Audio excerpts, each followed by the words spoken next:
Step back in time with me, 400 years into the past.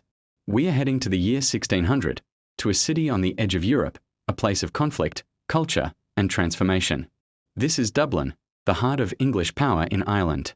Thanks to AI reconstruction, we can peel back the layers of modern Dublin and see the city as it once was. Forget the bustling metropolis you might know today.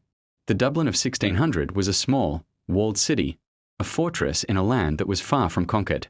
Let's begin our journey at the city's most formidable landmark, Dublin Castle. This wasn't a fairy tale palace.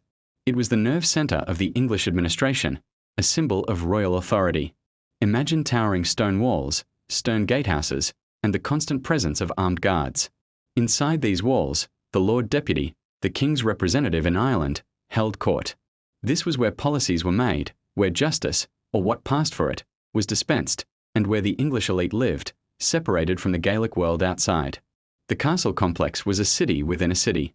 It housed the courts of law, the treasury, and stores of arms and ammunition. Soldiers in English livery would drill in the courtyards, their polished armour glinting in the pale Irish sun.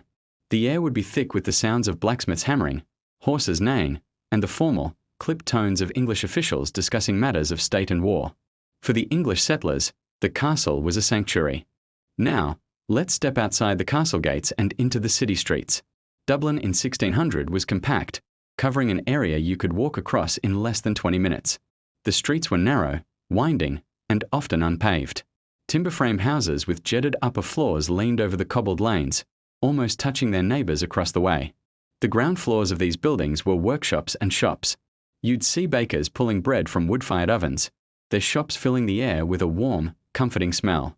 You'd find cobblers mending shoes, tailors stitching garments, and pewterers crafting plates and tankards. But it wasn't all pleasant. The streets were also filthy. With no modern sanitation, waste was simply thrown into the gutters, and the smell, especially in the summer heat, would have been overpowering. Let's walk towards Christ Church Cathedral, another stone giant dominating the skyline. In 1600, it stood as a powerful symbol of the Reformed, Protestant faith of the English crown. Its Gothic arches and stained glass windows would have been impressive, a testament to centuries of worship. But it was also a place of political significance. Important state ceremonies were held here, and it served the English and Anglo-Irish community. Just a short walk away stood St. Patrick's Cathedral, another ancient and revered site, similarly co-opted for the state religion. The population of Dublin was a complex mix. At its core were the Old English, descendants of the Anglo-Norman invaders who had been in Ireland for centuries. They often spoke a dialect of English and were culturally distinct from the Gaelic Irish, but many remained Catholic, causing friction with the new Protestant administration. Then there were the New English, recent arrivals, soldiers, administrators, and merchants, who were overwhelmingly Protestant and loyal to the crown. Let's imagine the marketplace near the High Cross, the civic heart of the city. This would have been a hive of activity.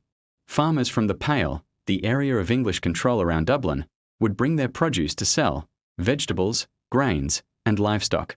Fishermen would lay out their catch from the River Liffey and the Irish Sea. You'd see merchants haggling over prices, townsfolk exchanging gossip, and perhaps a public notice being read aloud for the largely illiterate population. Now, let's talk about the river. The River Liffey was the city's lifeline.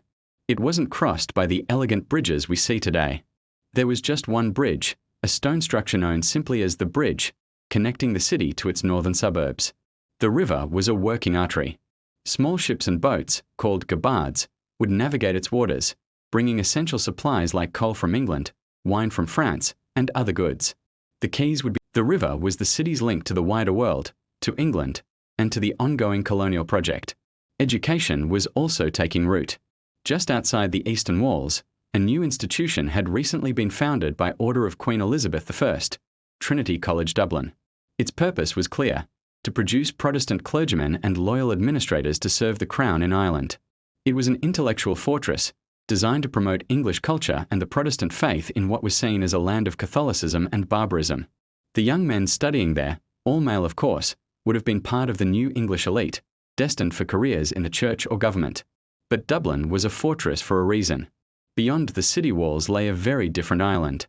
This was the era of the 9 Years' War, a major conflict between the forces of the English crown and an alliance of Gaelic Irish lords. The lands outside the Pale were dangerous territory for the English. You would constantly see soldiers marching through the streets, either heading out on campaign or returning, perhaps wounded, from skirmishes in the Wicklow Mountains or the Midlands. News and rumours from the warfront would be the talk of every tavern and marketplace. Was the rebel Hugh O'Neill advancing? Had a supply convoy been ambushed? The city's fate was tied directly to the outcome of this war. Let's step into one of those taverns. Picture a dark, smoke-filled room with rough wooden tables and benches. They'd drink ale and wine, play games of cards or dice, and trade stories. These were places of camaraderie, but also of potential conflict. A stray word, a drunken argument, could easily escalate. You'd hear boasts of military exploits, complaints about taxes, and whispers of political intrigue from the castle. As night falls, the city changes. The gates are shut and locked, secured by armed watchmen. The law-abiding citizens retreat indoors. Curfew is enforced. The only people on the streets are the city watch, patrolling with lanterns and spears, and those with illicit business to attend to. The narrow, unlit streets would be intimidating, full of dark corners and unseen dangers. From within the houses, the faint glow of candlelight or firelight would be the only illumination. Dublin after dark was a place of shadows and suspicion. This was the Dublin of 1600, a fortified English colonial outpost on the edge of a hostile land. It was a city of stark contrasts, of stone cathedrals and muddy lanes, of English law and Gaelic resentment, of royal authority centred in the castle and the raw, chaotic life of its streets and taverns. And where the foundations of the modern city of Dublin were being laid, layer by painful layer. Reconstructing this lost world helps us understand the complex and often turbulent history that shaped not just a city, but a nation.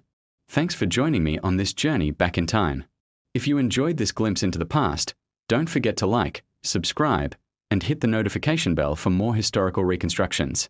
Let us know in the comments what other cities and time periods you'd like to see brought to life. See you next time.